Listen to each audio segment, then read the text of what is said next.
Islamic धर्मावलम्बीहरूको महान चाड ईद उल अदाको शुभकामना सबैलाई। र यसको उपलक्ष्यमा नेपाली क्लब बहरैनले साङ्गीतिक साँझ 2026 आयोजना गरेको छ डेलमोन्ड होटेलमा। कहिले? मे 27 तारिक 7 बजेदेखि।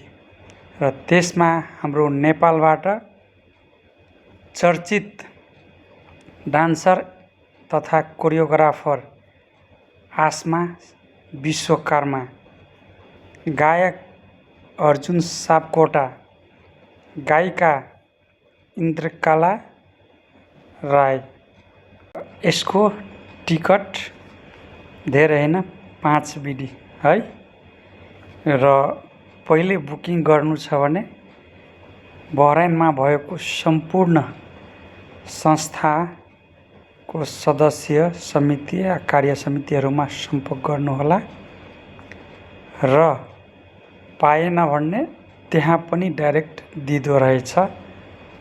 बुकिङको लागि 7 बजेदेखि प्रोग्राम स्टार्ट हुने टाइम दिएको छ, समयमै जानुहोला।